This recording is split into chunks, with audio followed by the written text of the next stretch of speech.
Hello. Hi, Edson. Can you hear me now? Yes, sir. How is everything? I'm fine, thank you. Okay, good, good. How things were at your end? Everything under control. You're in Toronto? Yeah. Well, I never lived in Toronto, but I live in the greater Toronto area. I live 100 kilometers from downtown. Well, what's the name of your place? I always thought that you're living in Toronto town. No. I am in St. Catharines. I am close to Niagara Falls, very close to Niagara Falls. Ah. Yeah. Is there plenty of water there on Niagara Falls? Oh yeah, there is. Yeah, the Niagara Falls is the connection between two of the Great Lakes. Yeah. So one lake is lower than the other, I suppose. Yeah, exactly. There is around a 50-meter difference in height. So that's why we have the falls, right? Okay, I would like to introduce you to Dr. Sharizal. Sure, no problem. I think we were chatting by the time that you were not connected. Yes. He could hear me, I could hear him, but you couldn't hear us. Yeah, something was wrong with my computer, so I had to reboot and restart it back again. Sure, no problem. Yeah. So Sharizal, is Sharizal in KL as well? No. I'm currently residing in Kelantan, Kota Baru. Is it north of KL? It's around 400 kilometers away from Kuala Lumpur. Oh, okay. Yeah. It is the last state with a border to Thailand. Okay. Up to the north. Okay. Yeah, but it's on the east coast, not on the west coast. Is it a mountain? Is a mountain or mountain area or just flat area? Close? Are you close to the sea? My town is close to the sea. I think it's about 15 kilometers away from the beach. Okay. Yeah, I've been there quite a few times, but I think the farthest that we went was to what was the name of that city? Alostar. No. Where the Straits Orthopedic is? UKM Kubang Krian. Kubang Krian. No, that was not the name. Oh my God, I don't remember the name. Yeah, but it was like 400 kilometers. Let me see if I can. Let me see if I can search here. Kota Baru. Okay. Penang. Penang. I see. Penang is on the west coast. Kelantan is on the east coast. Oh, okay. Yeah. But I remember Penang was like 400 kilometers as well. So I thought it would be maybe about the same distance. Yeah. Kelantan is a very they are very famous for good food. For what? Good food. Oh, wow. The food in Thailand, the food, if you are close to Thailand, I think the food is unbelievable. And I like the food in Malaysia as well. There's a lot of different cultures there, and I love the food. The food is very good. Yeah. If Reza goes to Kelantan, he cannot stop eating. My belly is getting bigger. Our customers in Kelantan is HUKM, hospital, which is in Kubang Krian, nearby Kota Baru. And I don't know if Reza has any customers in Kota Baru. I can't remember. Yeah, I don't remember. Yeah. But what is Sharizal's company does? He's a university Oh, Kelantan. university. Oh, the university. Oh, okay. He works a lot with the industries. Oh, okay. So maybe Dr. Sharizal can explain a bit about the industry that he's working with. Okay. Did Kaliza presented to you the system? Did he gave you any? Probably he had already talked about the system and what kind of solution we have, right?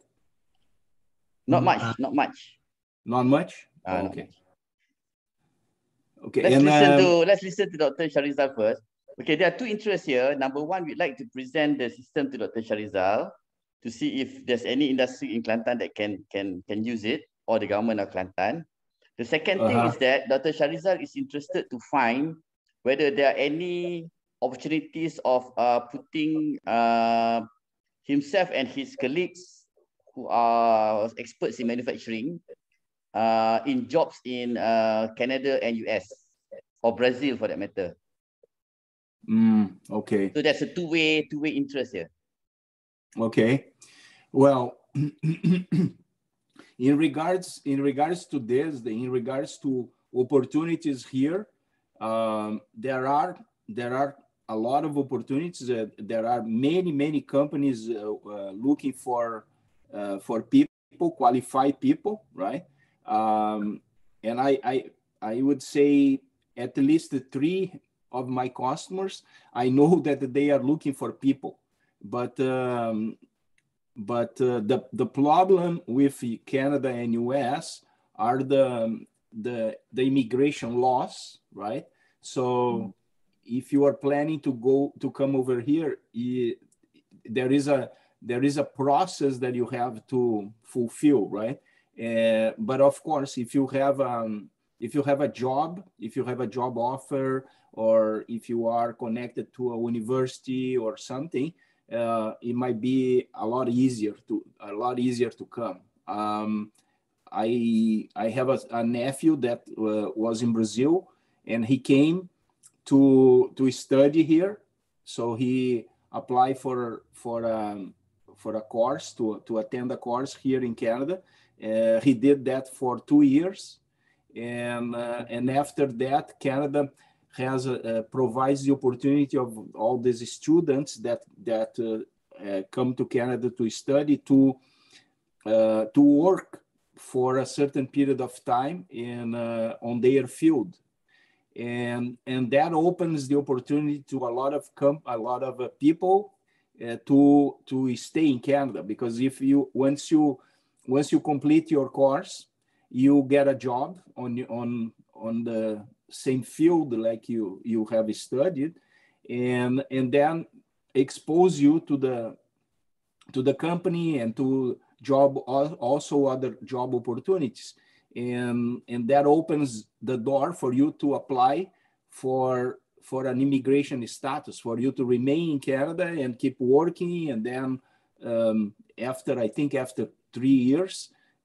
then you can apply for the immigration. But as soon as you have a job here, as soon as you have a job offer from any Canadian corporation, you can apply for a permanent resident that will allow you to, and the permanent resident, I think the evaluation of that, the approval from the government is quite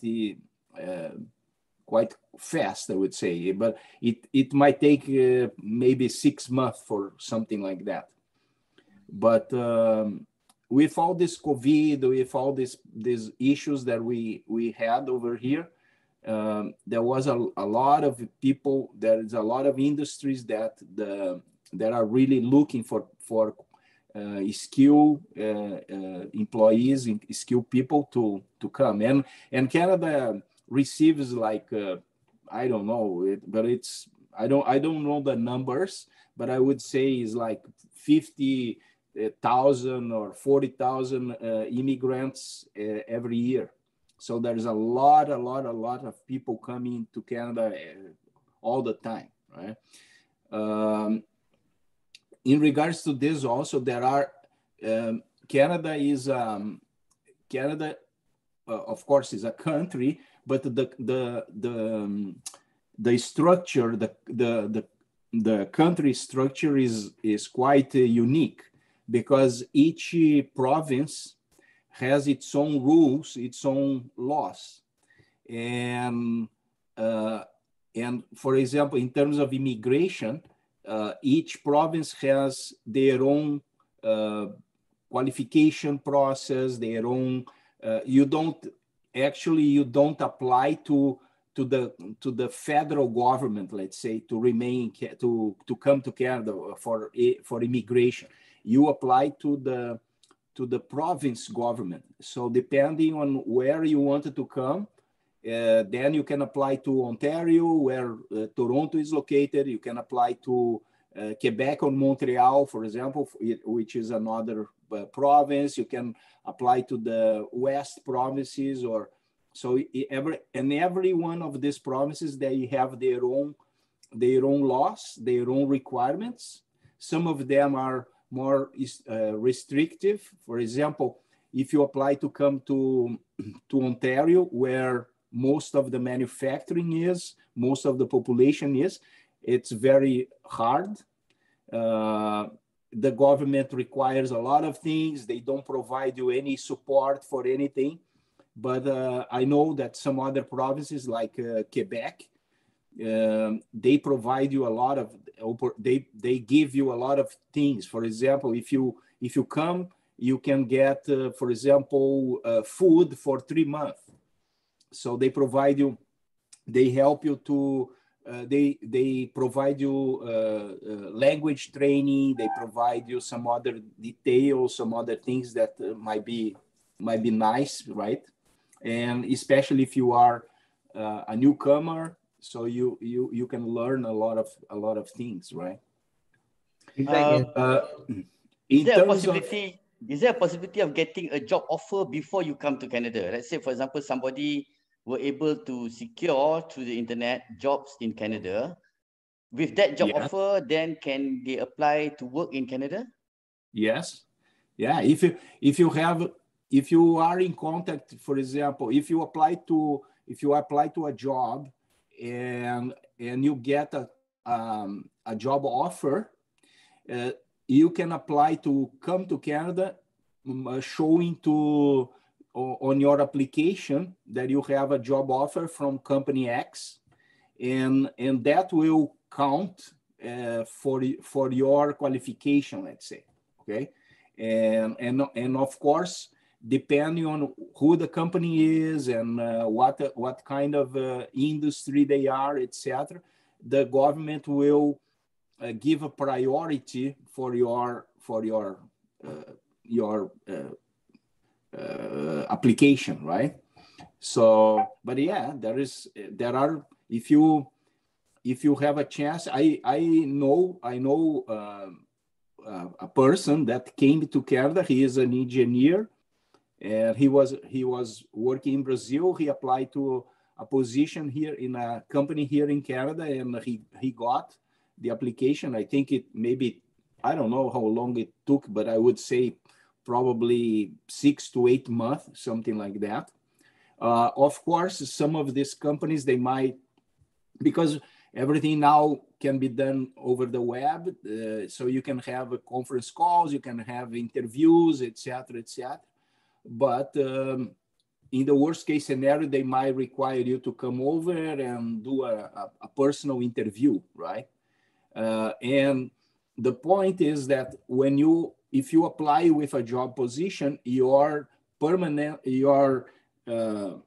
stay in Canada is connected to that company. So, for example, you cannot, if you get a job offer from Audi Consulting, let's say, then you come to Canada to work for Audi Consulting.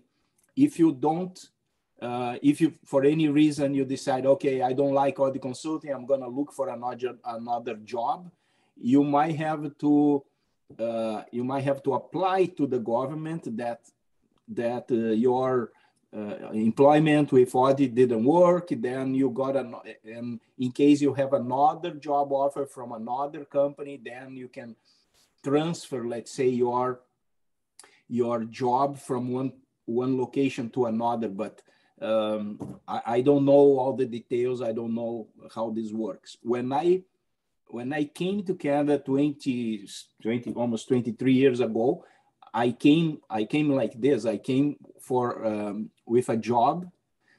My brother has a company here at that time, so he applied for me. He gave me a job offer. I applied for the job offer. Went through the whole process, etc. Then I came to Canada to work for him, and then after 3 years after I got my permanent I had a permanent resident, but after 3 years living in Canada, I could apply for immigration. So right after I applied for immigration, then I decided to leave his company. And I have started audit consulting. It was about that time, so I was working for him, but I also had my own business. And yeah, so that's how it works. In US is about the same thing. The laws are about the same, but as far as I know, in US everything is centralized by the federal government, right? So like I said, here in Canada, it's not. When you receive your permanent resident, for example, then your permanent resident is issued by the federal government. But when you apply for a job or to come to Canada with a job offer or for any immigration, then you apply directly to the province. Do you need to employ an agent to do this, or can you do it on your own? No, you can do it on your own. You don't need to apply. You don't need to have a lawyer or anyone to do that.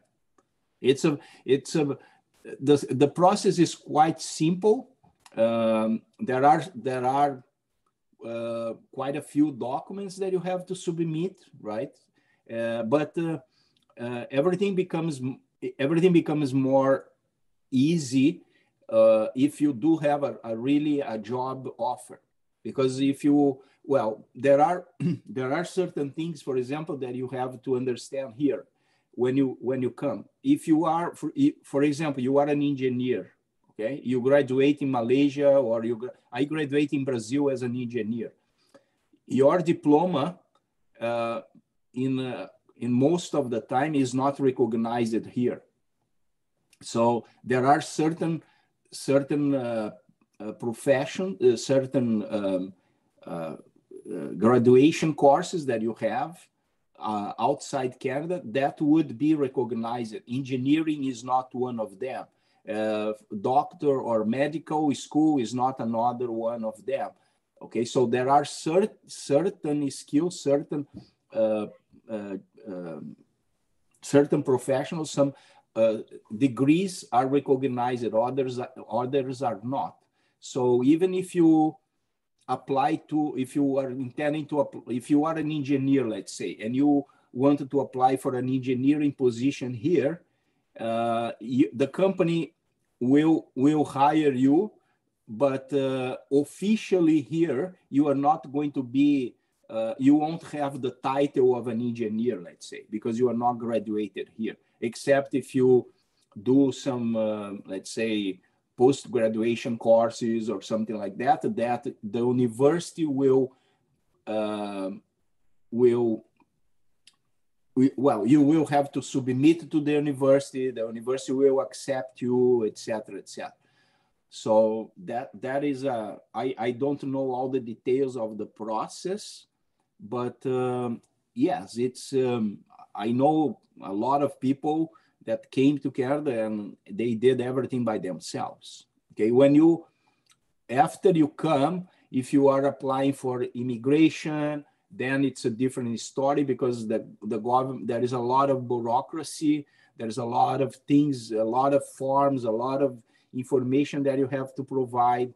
And sometimes it's good to have a lawyer or hire someone to help you to fulfill all these details, because if you screw up on one of those things, then your application might be not accepted, right?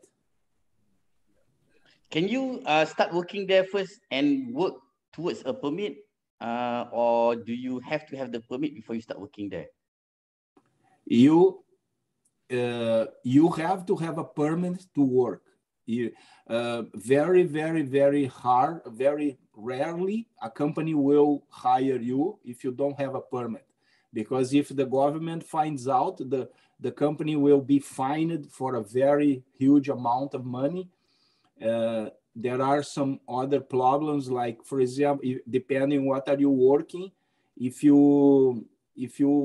there is an accident, for example, then the government is gonna, the government might, I would say, even in the worst case scenario, might even shut down the company because you are doing something 100% illegal, and you have created the employee was into an accident, etc. So probably you will have issues to have healthcare and all these details here, because all the healthcare system in Canada is public.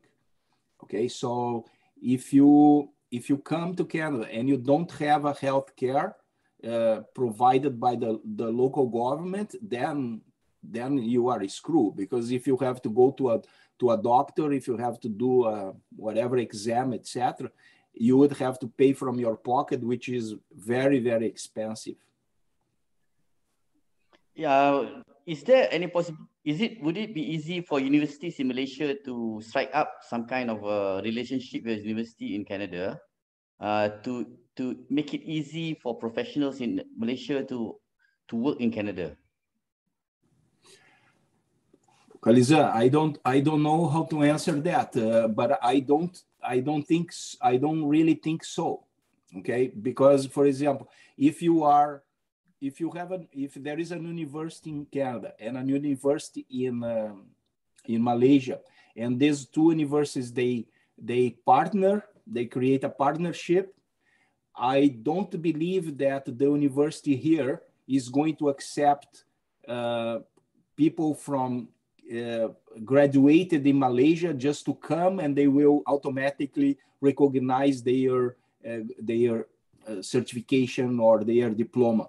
Okay, that's one of the big problems here, because Canada does not have enough doctors, for example. Okay, but there is a huge lobby from the Canadian universities that only the doctors to work in Canada has to graduate here in a university in Canada, which for you to be a doctor, you have to if you graduate in Malaysia, or you graduate in China, or you graduate in Brazil, is the same thing. You are going to learn basically the same thing, but the lobby here doesn't allow you to be recognized as a doctor. And there is a lot of professionals like this, like engineering is one.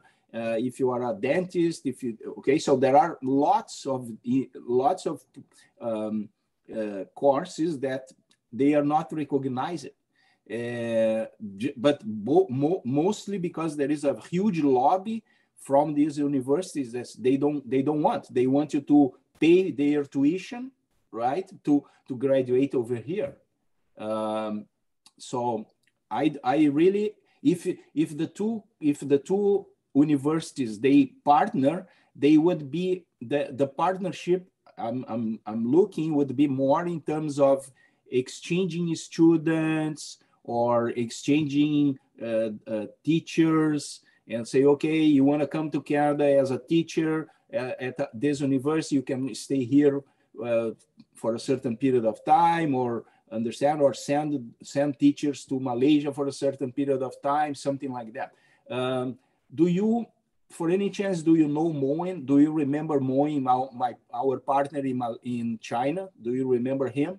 Yeah. Yes. Yeah. Well, Moen has a son, and his son came to finish his graduation in Canada. So he started his graduation. He was attending, I think he attended university in China for 2 years or 3 years, I don't remember.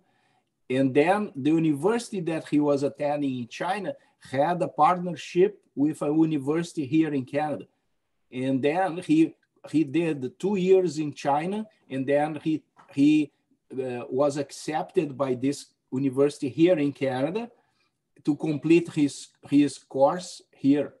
So because he finished the university in Canada, then he graduated here, and his diploma was recognized in Canada.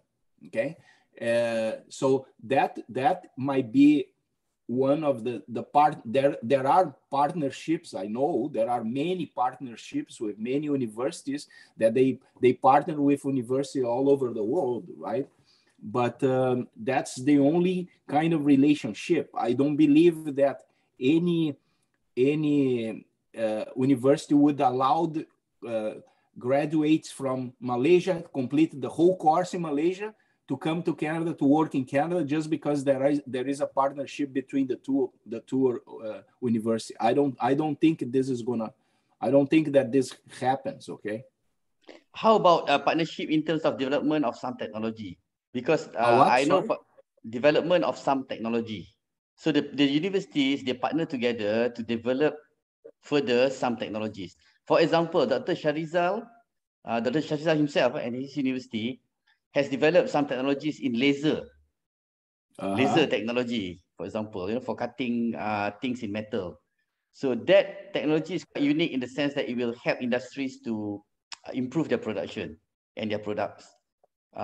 So university, for example, in Canada can partner with him on that, and then that could lead to some other things. Yeah, well, I don't know. I think that in this case, you should approach there are a lot of universities here, right? I can point to you some universities that they are more known, I would say, for certain fields, like, okay, so if you business, for example, there are some universities not in Toronto. If you are looking for a mechanical engineer or IT, there is a very big university of Waterloo. That's where the founders of or most of the technical guys from BlackBerry has a huge investment in this university. Okay, so everything depends.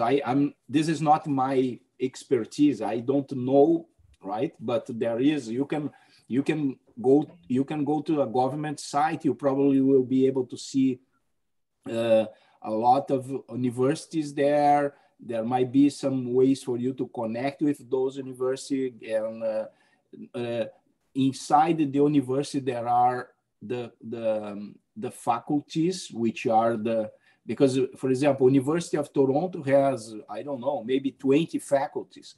One is for medical school, the other one is for science, math, engineering, okay, so each one might have a different interest, right? So, but I don't know. I have no experience. Same thing in US. If you contact some of those universities there to partner to develop a certain technology together, etc., that might be something. But I'm not sure if that will bring you will open for you the opportunity to come here and work here, or finish your experimental or development of all this technology from here or from there, from Malaysia. I don't know. Okay. I think you mentioned that you may have some customers who are looking for engineers. Let's say, for example, not engineers. I know that they are looking for workers, for people to work, but well, and some of them are looking for people with certain specialties. So one of my customers they manufacture circuit boards. Okay, so I know that they are looking for skills employees from different levels, let's say, right? So people that has I don't know, experience in designing the boards, people, electronic engineers, but like I said, they want skill employees, but that doesn't mean that you are going to be hired as an engineer, let's say. Even if you work as a, let's say that you work in the same industry in Malaysia, and over there you are the electronic engineer that designs all the circuit boards. If you come over here, you might get a job to work on the same field, but like I said, you won't be recognized officially as an engineer. Okay, so you might got the position, but because you won't be officially recognized as an engineer, of course, you are not going to be paid the same as if you were an engineer. Not that you are not going to be well paid, but if you were recognized as an engineer, for sure you would have a higher salary. The difference in terms of salary of a technical skill employee there is not a huge difference between a technical skill employee than an engineer. Okay, so let's say the engineer would make let's say $50 per hour. If you are a skill employee, you might be making 40. Okay, so there might be 20% difference, something like that. I don't know. I'm just telling you. I'm just throwing some numbers, but for sure there is a difference, right?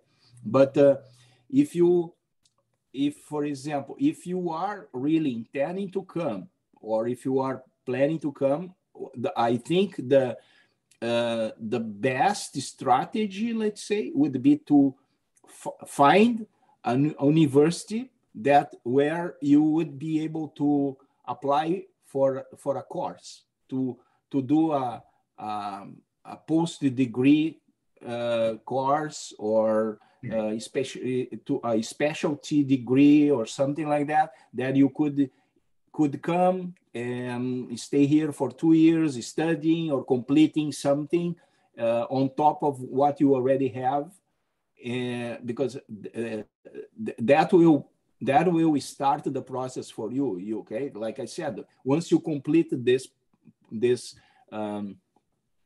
course or this degree here, that will bring you opportunities to apply for a job in Canada, right? But there are, I can even give you some names of sites. There are Indeed here. There are Indeed, I think, is the largest one, but there are I don't remember some others, but I can find out and send it to you. For example, some job websites where you can apply, and you can find out if there is if you are a very high skill guy that is. The company, even if you are applying from Malaysia, if the company thinks, wow, that's the guy we need, that's the guy we are looking for, they might be able to help you. I think they will help you to come, right? They will probably apply for your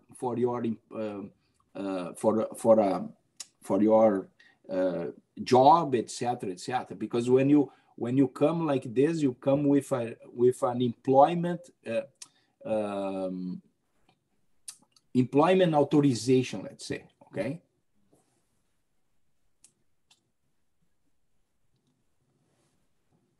How much can a technical guy make in Canada, assuming that he's not going to be an engineer, if he comes in as a technical worker? Kalizan, everything depends, right? I would say, for example, if you are an electrician, okay, you are an electrician, I would say that today, depending on which company are you going to work, etc., an electrician might be making $30 to $35 per hour.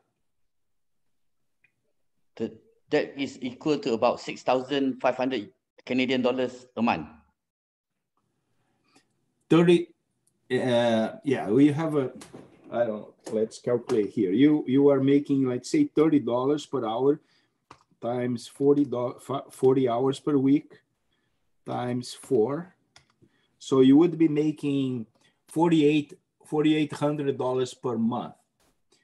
$4,800 per month. This $48 per month, you would be paying between 20 and 25% taxes. So times, let's say, this is the worst, okay? Would be the worst. I don't know. You would be making, you would be taking, I would say 36 to between 3,600 and 3,800, maybe 4,000 per month. Okay. But there are things that you can, that might be a lot of money, right? That might be, oh my God, I can make $4,000 per month.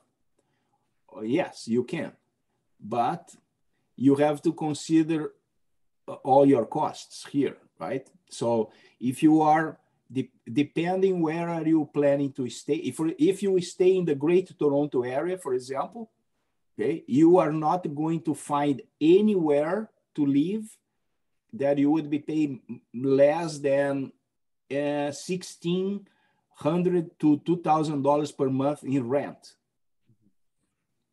Okay, so that's from this point you can already consider, okay, I am going to make $4,000 per month, but $2,000 is going for my rent, and then you would have another $2,000 for everything else. So if you are planning to have a car, you have insurance, you have food, you have clothes, there is a lot of things that you have to consider. The cost of living here is very expensive as well. But like I said, everything depends. If you are planning to go to another province, in some other provinces, the wage is about the same, okay? Because the minimum wage in most provinces in Canada is $15 per hour. This is what a kid flipping burgers on the McDonald's makes, okay? A kid makes $15 per hour. So, but for a kid to make, if the kid works 20 hours per hour, 20 hours per week only, okay? So he is making $600, 600? 300 a week. Yeah, 300, yeah, sorry. He is making only $300 per month. Per week. Okay, week. But which is 1,200 1,200 per month, right? Yes, and yes. If he's gonna pay taxes on that, he's gonna put in his pocket $1,000 per month.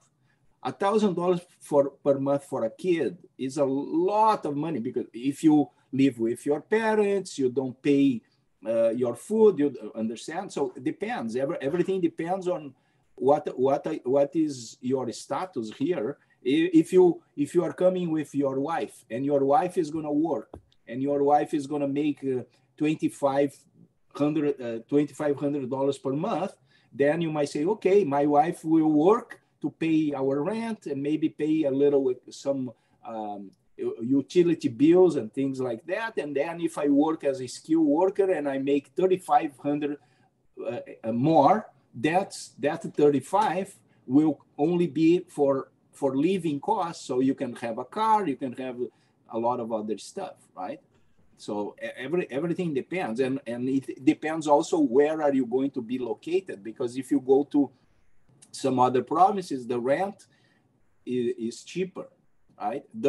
The employment opportunities, there are not too many employment opportunities, but you would still, if you find a job in some of these areas, you will still have a good living, right? You can live very well. This is very tricky here, because 90% of people that comes to Canada, they wanted to stay in Ontario, because that's where more than half of the population is. So here there are many industries. There is very close to the U.S. border. So the province, most of the province speaks only English. In some other provinces, if you know how to speak French, for example, then you would have a very huge advantage. Yeah, so just because you are making $5,000 or $4,000 per month doesn't mean too much. I was thinking that maybe if people work in Canada for about 10 years, for example, they could come back to Malaysia and bring a lot of skills and exposure that they won't be able to get in Malaysia. I'm sorry, what? If our people were to work in Canada, they would be exposed to a lot of new technologies. For example, maybe in the power sector, energy sector, or IT sector, skills that are not used in Malaysia. So they can come back after 10 years, bringing skills and exposure that otherwise they will not get in Malaysia. Oh, okay. Well, that might be one point, but I cannot guarantee that it's going to be very easy for you to find a job on one of those fields, right? Because I know a lot of people that came here, and they came. I have a few friends. They were they had this technical skills. They work as a machinist, as a mold maker. Okay, mold maker. They were a mold maker in Brazil. They came to Canada. It took them quite some time to find a job as a mold maker.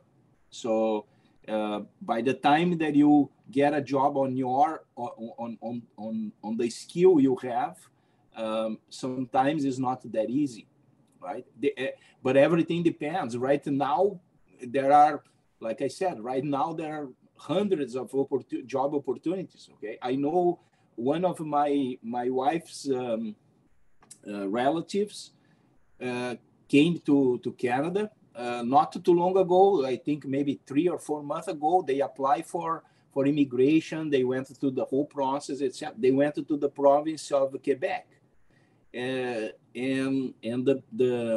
the girl, they are young. They are a young couple. I think they probably are. They have about probably 28 to 30 years old, and she was talking to my wife that she applied in one of those employment sites at night, a few days after she arrived in Canada. She didn't speak. They went to Quebec. They went to another province, and she applied at night on the site. Next morning, she got 3 job interviews. Like say in less than a few hours, there were 3 companies offering her jobs. And now she's working on a company that manufactures plastic containers. Okay, so she just take the parts from the machine and inspect, and that's it. She's making $17 per hour. It's not a skilled employee. Okay, but so the job is very easy to find. If you come and you are accepting to get any job just to start to have a start point, right? So then I don't think you would have any problems. But of course, making $17 per hour, if you have to pay your rent, pay your expenses, etc., that's not going to work. So if you don't bring some money that could support you for a certain period of time, that's also very hard, right? Because if you are, like I said, my friend, he was a mold maker and he couldn't get a job in, I think, 4 or 5 months. So he was working, he was doing whatever he could find whatever job at that time, because he couldn't afford to be at home and just waiting for an opportunity as a mold maker. So when he came, he couldn't find a job as a mold maker. He was working in something else. Then when he got the opportunity, then he started working as a mold maker, making more money, etc. Right?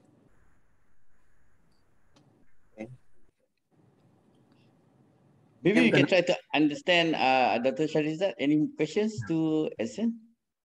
I think I understood clearly what Mr. Edson said here, and probably one of the ways that probably might have a chance to go there by applying the postdoctorate program in Canada, because recently my friend just got a postdoctorate, but he's in US. But he told me that there is one university in Canada called University of Alberta. I'm not sure which province is that. Alberta? Yeah, Alberta. Yeah. And currently they are recruiting new lecturers or new assistant professors. Oh, okay. So I've just have a look the advertisement there, and probably I might consider to apply there. But since they are also open to all candidates from all over the world, but well, I'm not sure if my chances are there, because I believe they're still seeing on the local talent first before they consider for the international candidate. But well, I try my luck. The thing is, Canada requires people, because it's a huge country. There are many things that still has to be done. Understand? So there are really good opportunities everywhere. And if you are getting this opportunity, and if you think, well, I'm not sure if I will apply or not, because I'm not 100% sure if I will be qualified, I would say do it. Just apply. And I am quite sure that they in the worst case scenario, they will say no, or maybe this one will say no and another one might say yes, because like I said, Canada is receiving, I don't know, it's a huge number. I'm just throwing number 40,000, 50,000 new immigrants every year. It's a lot of people, right? And this has been, I've been here for 20 years, and it has been like that. If you look the cities, everything is growing. You go to some place 2 or 3 years ago, say, what the heck? The city where I used to, when I moved to Canada, I was living in the Greater Toronto area, very close to Toronto, to downtown Toronto. It was like 25 kilometers from downtown Toronto. At that time, the city has, I think at that time the city has 150,000 inhabitants, something like that. 20 years ago, that was like 20 years ago. Now it's close to 1 million. Okay, so and this is only one place. This is only one place. There are many opportunities. Alberta is a good province. Alberta is produce a lot of oil, so it's a very rich province. They provide you a lot of benefits. A lot of, for example, in Alberta, you you pay very low taxes, because the government makes so much money taxing the oil industry that they provided this opportunities for their citizens, right?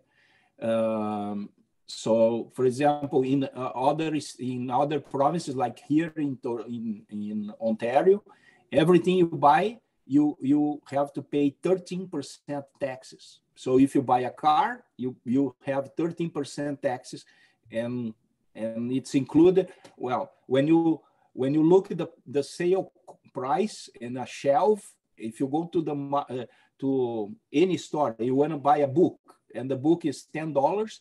When you go to the cashier, it's going to be 10 plus 13%. In Alberta, the taxes there are 5%. Okay, so it's a huge difference. If you have to buy a car, right, instead of paying 13% tax, you pay 5% tax. Ooh, and the same car, right? But of course, there are laws that don't allow me to go to Alberta, buy the car, and then come to Ontario and register the car here. I cannot do that.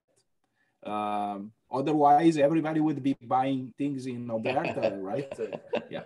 You will check the particulars where everything. Yeah, exactly. But yeah, this is that's a nice province. That it also has some of course, it has some pros and cons. It's cold, right? Depending which city, Edmonton, Calgary, where are you? Not sure which city is that. Yeah, Calgary, I think. Calgary, yeah. Okay. I haven't been to Edmonton. I don't know Edmonton. Sorry, it's not Calgary. It's Edmonton. Just remember. Is it Edmonton? Okay. Yeah. I know about Alberta because this is where they found the dinosaur called Albertosaurus. Yeah. And then there's one dinosaur that they found in Edmonton, which is also called Edmontosaurus. But there's no Torontosaurus around. No. Well, like I said, Alberta is a province that has a lot of oil, so they have a lot. They have a huge area with sandstone, and the oil is in the sandstone. So that's where there's a huge park there where they found lots of dinosaurs.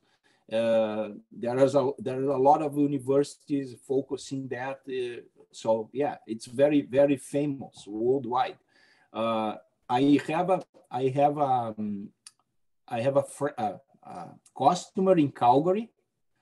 I don't know Edmonton. Edmonton might be, I think Edmonton is like 8 hours. It might be 800 kilometers north of Calgary. So it's cold. Okay, I know it's cold in the winter, yeah.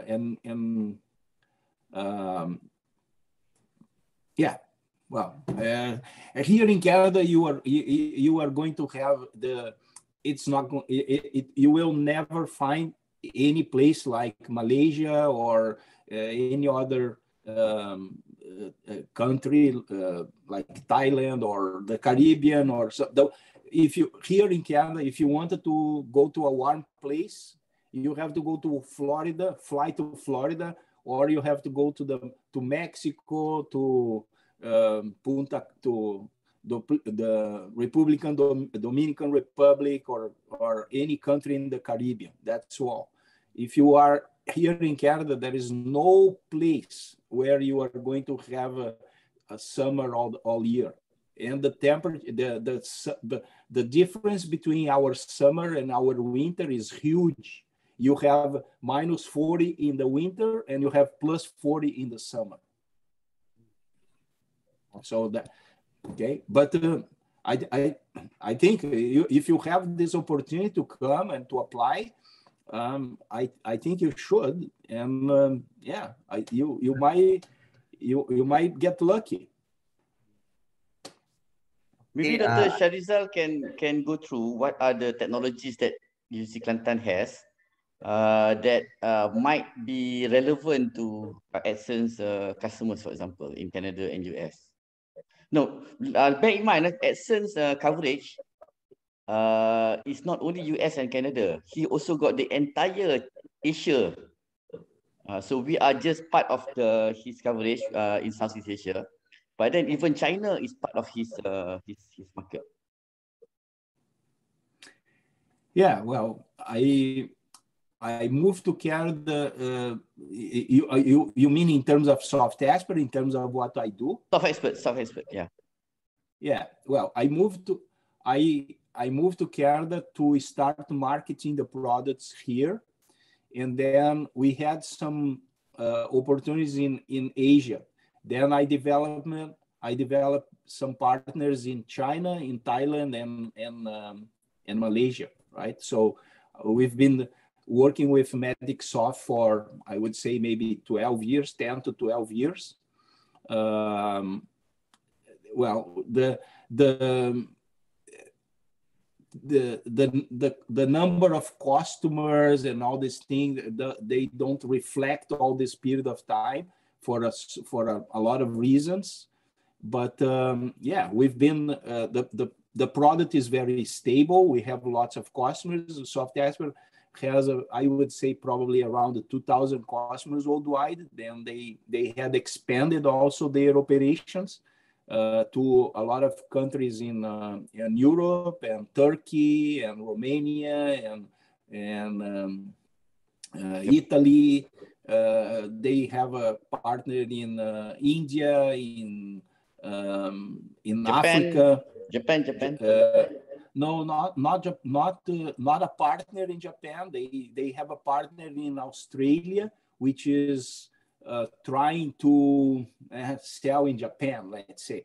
But it's like it's kind of very funny. It's a very funny thing. When you are here, right? When you are here in North America, Central America, or South America, you think that Australia and Japan, they are very close. You say, oh, Australia is very, you think, oh, Australia and China, oh, they are in Asia. They are probably very close, right? So people here, they don't realize how far you are, right? It's a huge distance, right? From I remember flying from Toronto to Beijing was like 13 hours flight. And then flying from Beijing to Melbourne in Australia was another 12. I say, what the heck? It's a huge world, right? So this is kind of funny because SoftExpert, they develop a partner in Australia and they said, okay, if you want to sell in Japan, we will be happy to help you. But to sell from Australia and Japan, no, it's going to be tough. They are not going to sell anything there. Sorry, I think I'm gonna have to leave now because I need to. No problem. Yeah, because I have to take a look at my children because tomorrow they have a school. Yeah, sure. Well, do you mind if I share this so that others who are interested to look for jobs in Canada can learn from it? Yeah, sure, probably, yeah. But anyway, it's a very nice chatting with you. So hopefully we can have another session like this again. But more. Yeah, if you need any additional information that I might be able to help you, just let me know. John Calizan has my email, my contact. I will be very glad to help you. Okay. Sure, no problem. I will contact Calizan as well. Okay. Thank you very much. Good luck. Okay. Thank you. Good night. Okay. Good night, guys. Thank you very much, Edson. Okay, Calizan. Thank you. Take care. Yeah, you too. Assalamualaikum.